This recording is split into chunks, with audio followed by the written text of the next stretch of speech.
Merci, Madame la Présidente. La semaine dernière, on a appris dans un dossier de la presse que les décès prématurés de personnes en situation d'itinérance répertoriées par le Bureau du coroner ont triplé depuis 2021. Triplé. À Montréal, on le sait, la crise est dramatique. Les groupes communautaires œuvrant dans le domaine de l'itinérance nous le disent. Le nombre de personnes qu'on a perdues est encore plus grand que ce qui est répertorié par le coroner. On voit qu'il y a de plus en plus de personnes en situation de grande précarité qui vivent dans la rue ou dans un campement. On est en octobre, le grand froid d'hiver s'en vient, il faut qu'on agisse maintenant. Malheureusement, d'attendre après la CAQ ou le gouvernement fédéral ne sauvera pas des vies. C'est notre monde qui est à haut risque. Ce sont nos concitoyennes et concitoyens qui meurent dans la rue ou dans les tentes au fond d'un parc. On ne peut plus attendre pour de l'action. C'est pour cela que je demande la déclaration d'un état d'urgence par la Ville de Montréal pour loger des gens qui en ont besoin pour sauver des vies. Je pense qu'on est rendu là.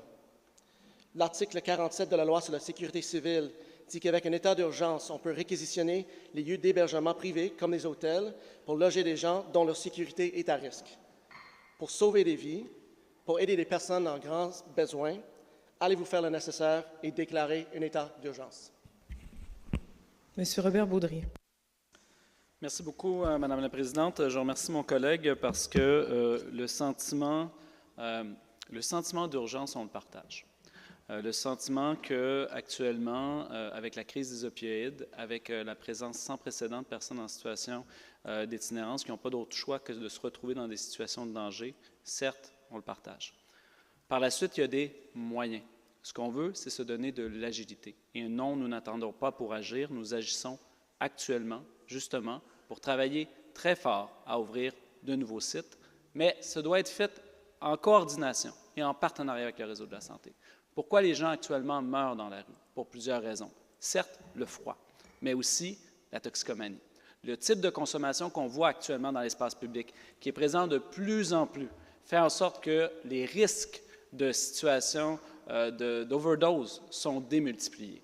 Donc, on ne peut pas agir seul en tant que ville, on doit le faire tout de front avec les autres ordres de gouvernement.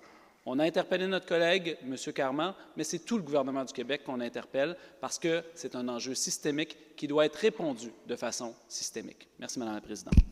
Question complémentaire. Merci. We need to house people now, I think. People's lives are in danger. We can act, we must act. And I know the administration is acting, but now we have a situation where I think housing first as a solution will show many benefits. Il y a des gens qui veulent un toit, mais n'en ont pas accès. La tendance est lourde et malheureusement, ça va dans la mauvaise direction. La première chose nécessaire pour offrir des soins à des personnes en situation d'itinérance, c'est un toit, c'est la sécurité. Et oui, pour servir et soigner les gens avec des enjeux de toxicomanie, des enjeux de santé mentale. En ce moment, il manque des ressources en hébergement. Le besoin est criant. Avec un toit, on est plus sécure. On est à l'abri des intempéries. Avec un toit, on est trouvable. On est donc soignable. Avec un toit, on n'est pas en crise parce que notre tente vient d'être démantelée. La crise du logement s'accentue. La crise d'itinérance est en croissance. La crise d'opioïdes est plus dangereuse que jamais. Qu'attend la Ville pour agir et loger immédiatement les gens avec une déclaration d'urgence qu'on peut faire pour loger les gens dans les hôtels et s'accaparer de ces places? Monsieur Robert Baudry. Encore une fois, je me répète, Madame la Présidente, la Ville n'attend pas. La Ville agit. Mais la Ville a aussi ses limites dans ses moyens d'action. Malgré toute la flexibilité qu'on peut se donner, on doit le travailler en coordination. Parce que oui, il faut un toit, mais il faut aussi des gens qui permettent aux personnes de maintenir leur toit. Parce qu'on le sait, une personne qui est désorganisée, une personne qui a des enjeux de santé mentale, une personne qui a des dépendances, on peut lui fournir un endroit. Mais si on ne lui fournit pas les services adéquats, soutenus financièrement de manière aussi adéquate, eh bien, on n'est pas d'avance. Donc, l'objectif ici, c'est d'augmenter le financement de tous les ordres de gouvernement pour offrir des services de soins de santé, des services de maintien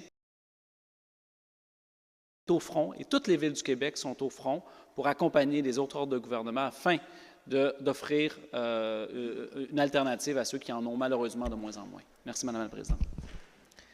13h59, cette paire de questions des élus est